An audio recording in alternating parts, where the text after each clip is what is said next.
All right, good morning. Enough of the silly faces. Um, let's chat about what's going on in the world right now. Welcome to the SitRep for today, the 24th of May, 2022.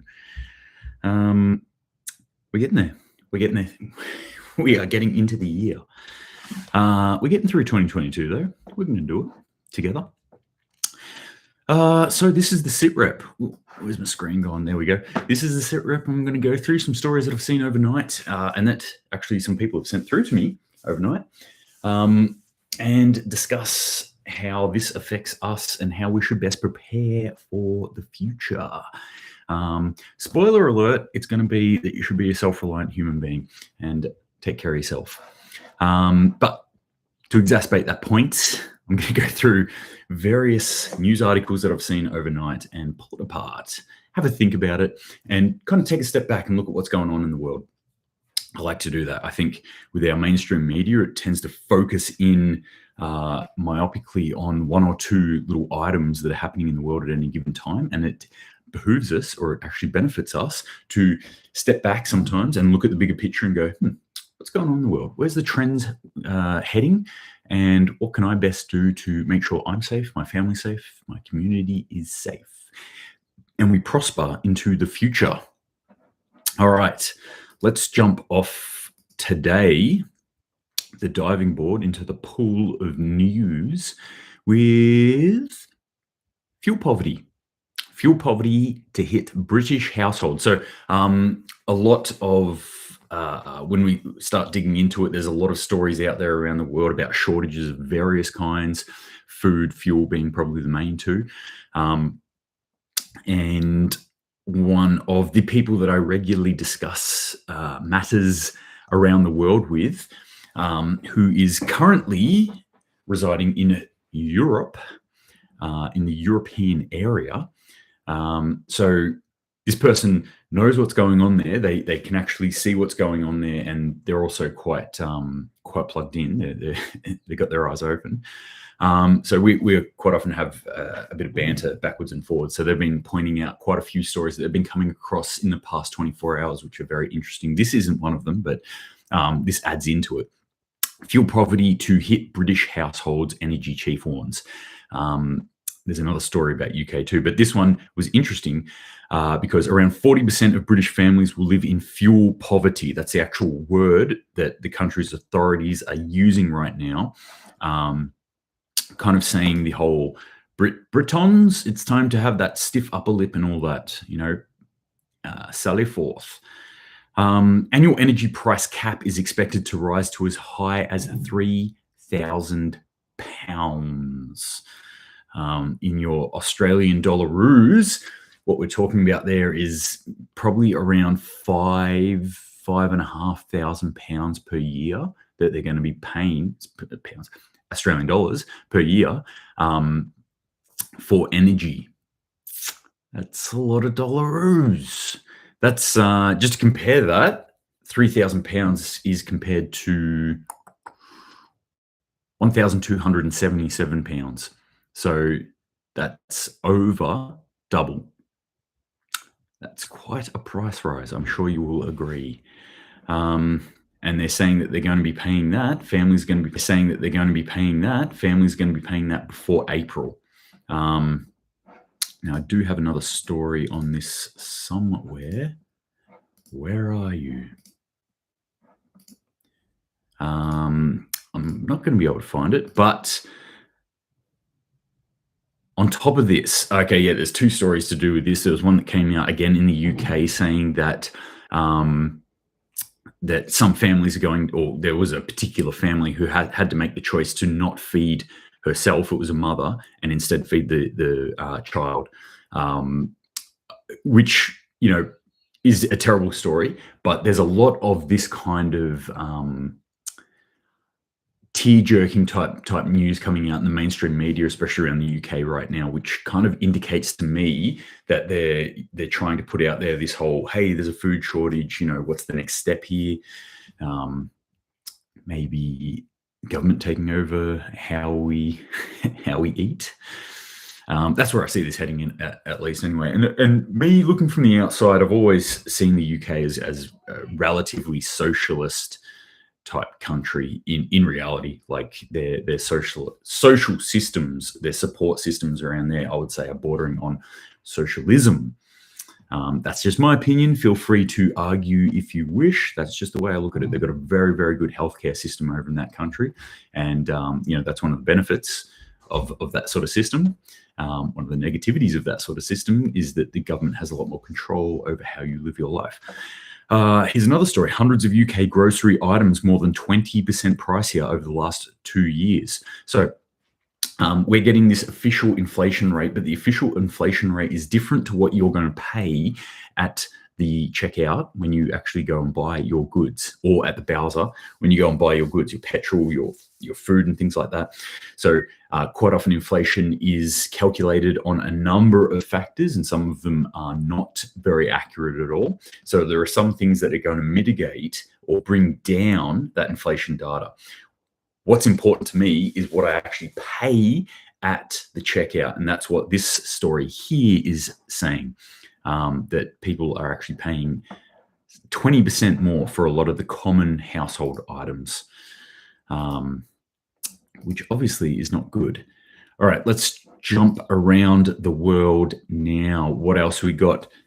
Sierra Leone, which is a small country on the western side of Africa, which has a lot of ties to China, in fact.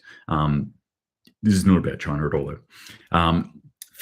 They are having fuel shortages. So they're having a lot of fuel shortages. So this is part of the stories that I was talking about, that that I was talking with my contact over in Europe about, who's got their eye on these sorts of things. And they started looking last night and found a whole heap of these stories. Sierra Leone, one of them, official press release coming out and saying, hey, look, we've got enough fuel and we're going to release fuel and it's all cool. We've got plans in place. Everything's fine, but that's not stopping what's going to happen, which is people are panic buying fuel right now over there. There's a run on fuel. So in the kind of prepping community and in other communities as well, like economic type communities, we call it a run.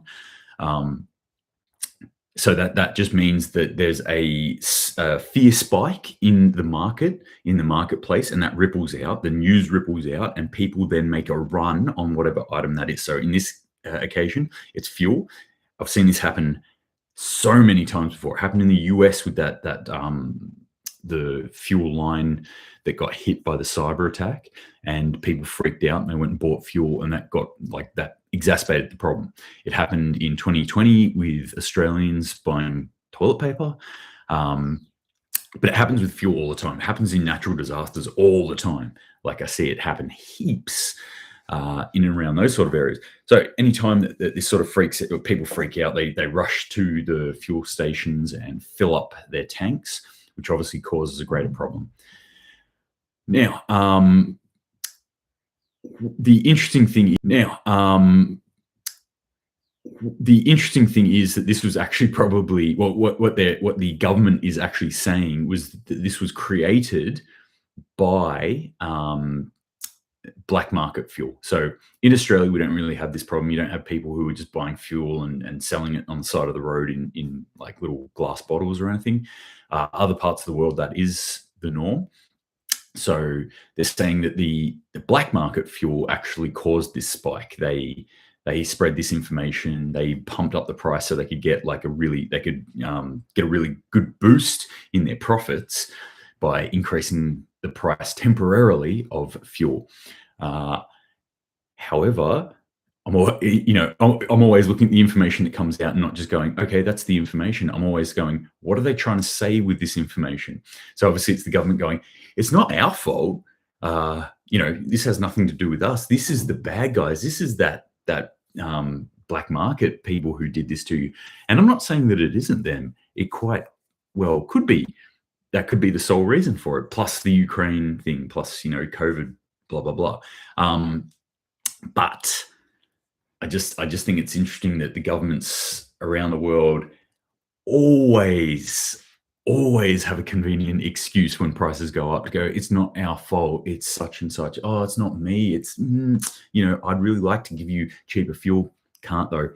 A lot of governments around the world are throwing out the levies. They're going, all right, because most governments put levies on top of fuel to make a bit of extra money and a lot of it. So people are cutting, the government's cutting me out on this and, pointing the blame in other places.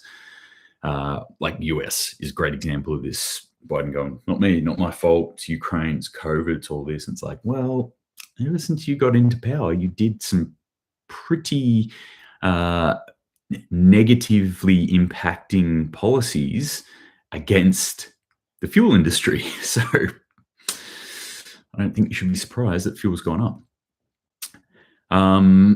So Sierra Leone has put out, so I don't think you should be surprised that fuel's gone up.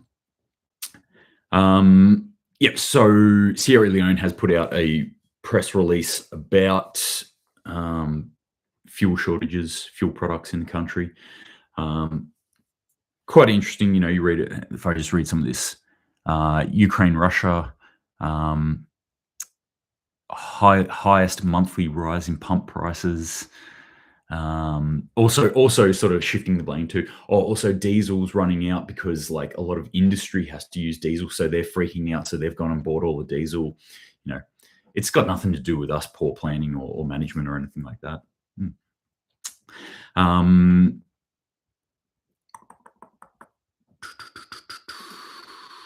People freaking out. Also in Nepal, Nepal has a lack of fuel in petrol stations across the country. So people are freaking out there. They're doing the hoarding or the panic buying as well. So another country, and like I've said before, we're going to look at this and we're going to start to see one or two countries happen, which we've already seen, and I've already, talked about them ad nauseum. But as I said, this will start to lead on. This isn't the first and only that we'll see of it. The places like Sri Lanka, the canary in the coal mine, where we're going to start to see more and more countries slip into this, especially countries like this, which are developing countries. Us in the developed world, we're not going to see these effects so much. We're going to see increases in prices here and there. People will bitch and moan, as they always do. It doesn't matter if times are good or if they are shit. It is the kind of God-given right of the developed world to bitch about things. We'll see that. We'll see grumbling about it, but these sorts of effects will take a little bit longer to wash up onto our shores. But keep watching, keep watching these countries. The domino effect will start to knock on. We're going to see more and more countries. So Sierra Leone, Nepal this morning. We're also seeing Kenya. Kenya's actually ordered banks to ration dollar currency. So anyone who's ever heard me talk about Venezuela, when I was over in Venezuela in 2019, they were in a full economic collapse over there. So total shit show with their economy. And what the going dollar was the US dollar. So they were all about the US dollar. And people like me who could rock up with US dollars were in a pretty good position. I'd go and buy stuff pretty regularly without it hurting too much. Whereas, if you were trying to do that I can never remember what Venezuelans use. It's not the peso. It's something, I don't know. Anyway, whatever they use in Venezuela. You couldn't actually hold enough cash to go buy anything really. So, that meant that US dollars were worth a whole heap. Euros were also worth a whole heap. Now Kenya's in this position now where their money is looking a bit shaky possibly, but people have been buying up the US dollars and they've had to put a ration on it. So they've said that businesses have a cap of 50,000, a daily cap of 50,000 US. And some businesses will be moving that sort of stuff around a lot more than that. So that's going to be hurting their businesses as well. Again, we're seeing restrictions put in, government restrictions. Actually, no, you can't do this, you can't do that. Never a good sign. Never a good sign. Malaysia. to halt chicken export from June amid a shortage. So they're having shortages of chickens, and I've talked about chickens a lot, poultry being kind of a hit industry. Not hit as in like number one hit going to the tops. It's been actually hit. I won't use the word attacked, but they've taken hits in the past couple of months. So poultry shortages are something we're going to see. And now Malaysia has stopped it. Malaysia exports a lot of chickens to Singapore, so they're going to take a massive blow to their food industry over there. Hey, welcome back. So obviously a whole lot of food-based things that we should be concerned about, fuel-based things that we should be concerned about. And if we jump over to Sri Lanka, last shortage that I'll talk about is medicine. So they get about 80% of their medical supplies from overseas. Not happening at the moment, and their doctors are warning that pretty soon they're going to be out. They're just going to run out of all medical supplies, and people are just going to start dying more than normal, like en masse. They're just not going to be able to do what they can do to save people's lives. So that's pretty disturbing stuff when you start to look at it from that perspective, when people are dying en masse. So thinking about that from our perspective, what can we start to do? Well, fuel is a pretty easy one. We can store up a bit of fuel, whether it be petrol or diesel. Diesel obviously stores relatively well for probably about a year. Petrol, I would give it about 3 months before I'm turning it over. And then thinking about additives as well. So you can put additives into fuel to make it last longer, but having, going down, buying a 20-litre jerry and filling that up with fuel, that's probably not going to break the bank. And then you've got that little bit of spare that can get you through rough times. If there's a day or two of disruptions to fuel or little price hikes or things like that, then you can use that fuel and not worry about it too much. And again, just like everything else, like with our food, when we're storing up food, copy canning.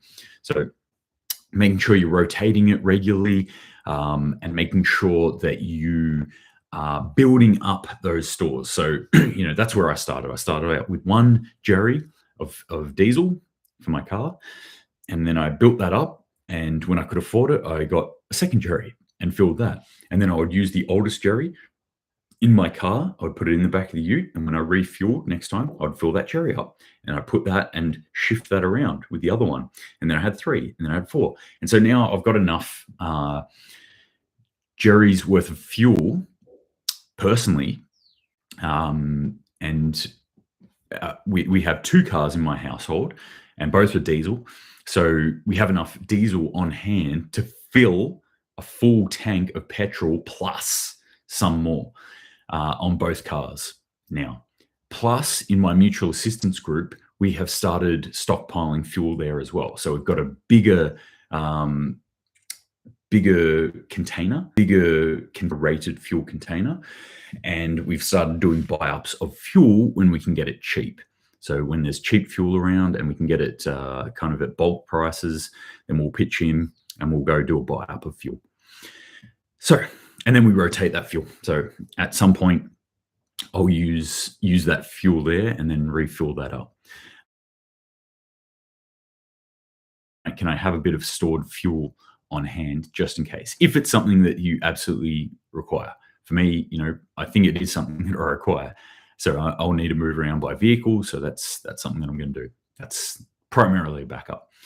Then thinking about food, obviously, as I talk about every day, stockpiling food, making sure that you're rotating, copy canning, starting to get in the garden, grow your own food, blah, blah, blah. And then medical supplies as well. So I touched on this yesterday, building up your medical supplies, getting things bulk, getting things when they're cheap, and having some stores on hand for medical supplies. And then also looking into natural as well. So you can look at where our most common drugs come from nowadays, which for the vast majority of them are from plants. So look at those plants and look about how you could cultivate those plants or have alternatives on hand. All right, let's talk about freedom of speech for a second because we've got the WEF going on, the World Economic Forum, which everyone's very enamored of at the moment. A lot of speeches coming out and a lot of people going, oh my God, they're saying this, New World Order, blah, blah, blah, whatever. Usual fucking rhetoric that they've got. This one I thought was interesting though. And not just because it was from an Aussie, Aussie commissioner. So, and I have lost her name. Yeah, all right, I forget her name, but anyway, it is an Aussie. Anyway, she came out and said that freedom of speech needs to be recalibrated. So essentially what she was saying was that sort of coverall for people being allowed to say whatever they want to say. We need to actually shift that and change that entire fundamental principle. No, we do not. There is checks and balances for freedom of speech. If you, for example, do not like the things that I say, fuck off. Go live somewhere else. Just don't listen to me. Unfollow me. Block me if you want. I don't care. Just don't listen to me. It's pretty obvious. In order to listen to someone on the internet, you have to access that. You have to actively go there and listen to someone. It's not like they're, clockwork oranging you, pulling your eyes open and forcing you to watch this shit. So we don't need to recalibrate any freedom of speech. This is always a disturbing thing for me when you're trying to redefine words or principles. This is always a disturbing thing for me when you're trying to redefine words or principles. I always balk at this. I think freedom of speech is one of the fundamental principles that keeps us honest and open as a society. I think people should be allowed to express whatever dickhead opinion they have. And as far as I'm concerned, like, opinions are like assholes. Everyone has one. They all stink, mine included. So, but as long as we know that, as long as we understand that, we're not trying to pat ourselves up and think like, oh, the world is a protected, safe zone. It's not. Okay. People have ideas that we don't agree with. That's fine. We're allowed to not agree with ideas. It's about actually coming up against that and utilizing that information to say, well, how does mine fit in with that? Self-reflect on it. Or if you want, just ignore it. But recalibration of freedom of speech, this is some disturbing shit. And this is the kind of stuff where we should not stand for it and go like, no, actually, I want to just pump the brakes there, lady. Let's back up the truck and let's not pump the brakes there, lady. Let's back up the truck and let's not go down that path there. All right, that's my little rant for today. What else we got? Global debt about to explode. The two biggest economies in the world, China and the US, have increased their debt. I'm not sure what their debt is actually at the moment, but I think it's combined. Where are we? The world's two largest economies were the heaviest borrowers in the first 3 months of this year as global debt climbed to above $305 trillion. So China personally increased their debt by $2.5 trillion and the US added $1.5 trillion this year in the first 3 months of this year. So, we've got a lot of debt that's floating around right now. And I think it's only a matter of time before this kind of collapses in on itself. We've been living in this debt bubble for a while. And once it pops, it's going to pop hard. And it's going to have some pretty dramatic effects on the economic system and everything else underneath it. So all our staples, all our, food, water, accommodation, shelter, all this sort of stuff, security, energy, everything will collapse in with it. And what actual effect that has, I don't know. It could decrease price in some things. It could increase price in some things. But I'm predicting it's probably not going to be great for the average Joe or Jane to feel the effects of that. And the effects will be felt. I can't see this not happening in the next 20 years. I'm saying that I don't think this will increase, the bubble will increase and hold off for 20 years. I don't think it'll hold off for 10 years. I actually don't think it'll hold off for 5 years. I think we'll see the effects of this within 18 months to 2 years. That's my personal take on it. And again, feel free to disagree with that or enlighten me, if you will, if you have other information that I don't know. But I think we're headed for a hard time economically, just based on debt alone. There's a number of other factors that are going to add into that, but just that debt bubble cannot be sustained. There is not enough substance in the world to back it up, utilizing the economic system that we have at the moment. So if we were to go like, okay, yep, all right, this debt was a bad idea, but what we're going to do is link it to gold now. It's like, there is not enough gold in the world to back up $305 trillion worth of debt. Not going to happen. What else do we have here? Let's talk about, again, some disturbing ideas that are coming out to me. This is from Poland, and they're talking about Norway. I'm always really sort of, it grates me whenever I see what I call victim mentality playing out on a country level or a nation level. And that's essentially what I'm seeing here. So Poland's come out and they're pointing the finger at Norway, saying your prices for gas or for energy prices, because Norway produces, they're one of the biggest oil and gas producers in the area. Their gas prices have gone up 4 or 5 times, and I haven't verified that. This is just what the Polish PM is saying in the past year. And so he's basically demanding that Norway pay everyone else. Okay, you're earning more money. We want that. You should pay that money to us. Pay that money back to us. Just for those who don't really know political systems or anything, that's a pretty good working example of communism.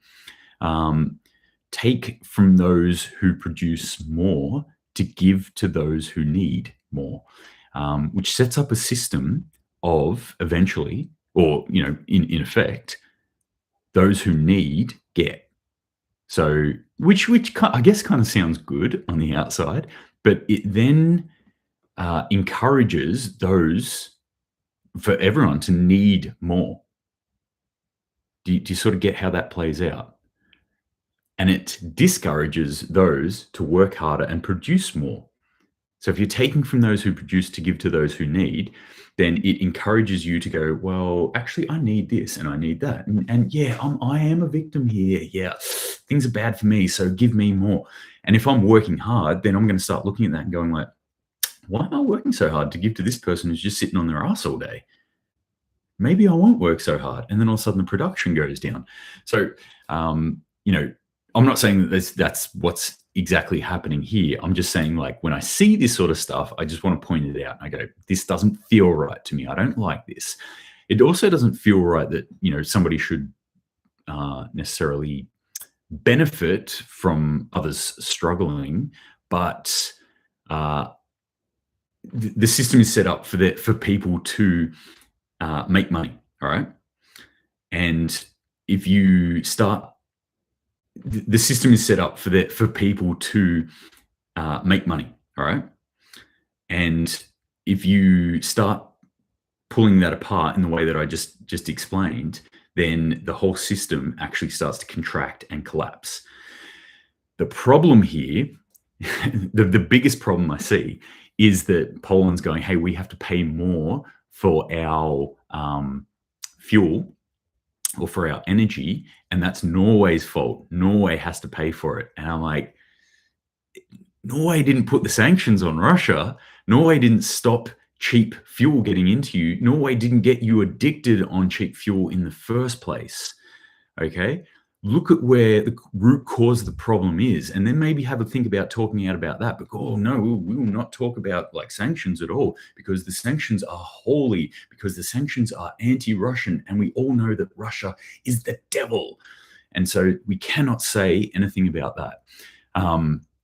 So again, yeah, that's another little rant that I've got for today. I hate communism, in case you can't tell. I like people being rewarded for producing, for people who are mass producers who put something out into the world, something of benefit into the world. And we can argue that point all you want, but yeah, I'm always trepidatious about this when I sort of see this sort of information. All right, moving on. What's happening in Pyongyang? Pyongyang is having a little crisis with an unidentified fever. COVID. I don't have it. They might have a little sea flu problem over there. Perhaps. They've got a lot of people who have what they are calling an unidentified fever over there. But good news, apparently only 68 deaths from it, from hundreds of thousands of cases. 68 deaths. That's phenomenal. That is fantastic. That, that's really good. And I'm sure it's true. Every word of it. Every word of it. Yeah, so they're having a bit of a problem. But what did they just do overnight? They had a parade for one of their fallen comrades. So one of their military commanders just had a state funeral, and the streets were lined by hundreds of thousands of people. I'm sure it's not going to be a super spreader event at all. And photos of it, I'm sure those people were not forced to be there at all. There's all these people lining the roads, holding signs, like waving flags. Yay, yes, we're really sad this person has died.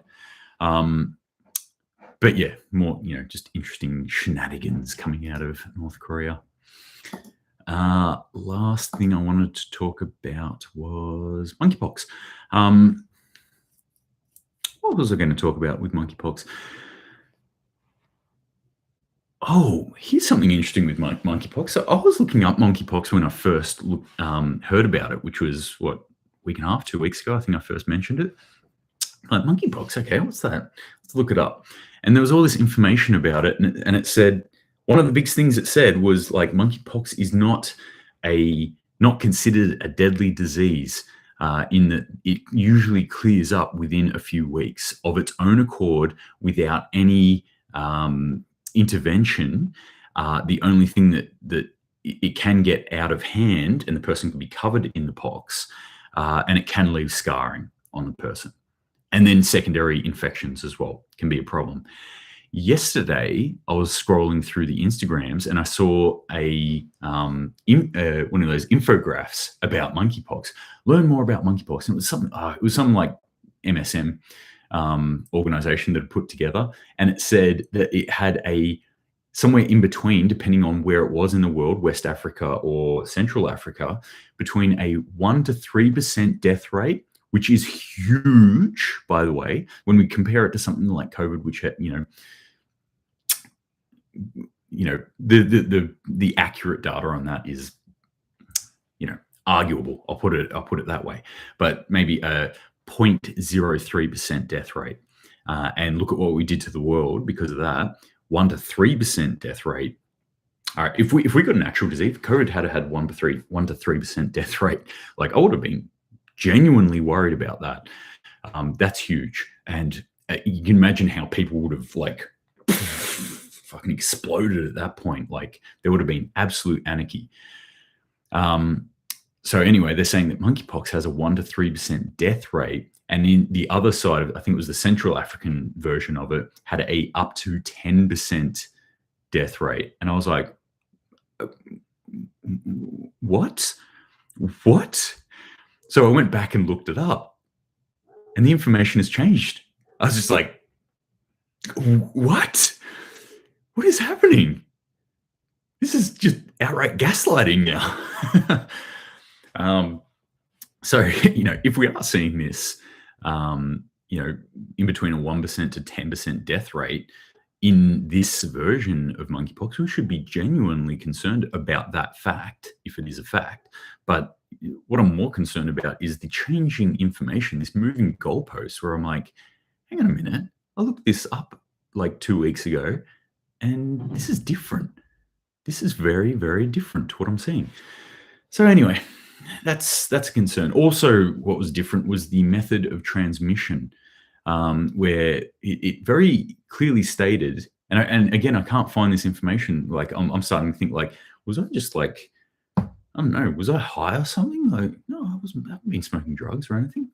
I'm sure I read this though. It said the method of transmission was almost predominantly through skin-to-skin contact, and it had to be through breakage of the skin. Now they're talking about droplets. Now they're talking about respiration. Now they're talking about, yes, you can pass it just talking to someone. And I'm like, oh, okay. There was a caveat, I remember reading about that it could be passed through droplets of somebody breathing it out and you having a cut or discontinuation of your skin. So bang, it got in there, got infected. That could happen. But they were very, I remember it saying it, but it is primarily transmitted through skin-to-skin contact. And that's not what I'm reading anymore. So anyway, be aware of that. This monkeypox, I think, is going to be more and more serious on the news as we go along. It's going to be bigger and bigger thing, more craziness to come on the monkeypox side of things. Anyway, that is it for today. That's all I'm going to talk about. Yeah, okay, there's some storm stuff in Canada as well. People died. Well, no, this deadly storms produced widespread damage in Canada, throughout Canada, leaving the important part of this was leaving hundreds of thousands without power. Okay, and multiple deaths. That's also important, but hundreds of thousands without power. So, just to remind everyone of the impacts of weather effects, hundreds of thousands without power. What we're used to in Australia, at least with storms, is that it might knock out the power and we might have, a few thousand without power, maybe a couple of hundred people without power, and it can get fixed quite quickly. If we've got hundreds of thousands without power, that is a problem for you as an individual. You are no longer prioritized. Okay, so if we've got hundreds of people with power knocked out, it's pretty easy for them to go, okay, we can help 100 people, we can help 300 people. But if it's hundreds of thousands, then they just go entire areas. You are not priority to us. We're focusing here. We're focusing on this essential service. We're focusing on these vulnerable people. We'll get to you. So I just want to remind people of that the help that you might need in an emergency situation might not be coming from out there. It might be coming from in here. It might be you building up your own resources and your own ability to help yourself. Make sure you have kits to help yourself out in a storm, blackout kits, emergency power, all those sorts of things that I always talk about. Think about that today. Self-reliance, that's what it's all about. Top of the morning to you. Good looking. Glad you could join us this morning. So that's it for today, gang. Remember, keep prepping, keep safe out there, keep your eyes open, keep moving towards that goal of being more self-reliant human being and being able to help out other human beings. Be an asset, not a liability. So until next time, if you've got any questions, shoot them through to me. Thank you very much for joining me again today. Really appreciate it. Really appreciate the comments, and Semper Paratus.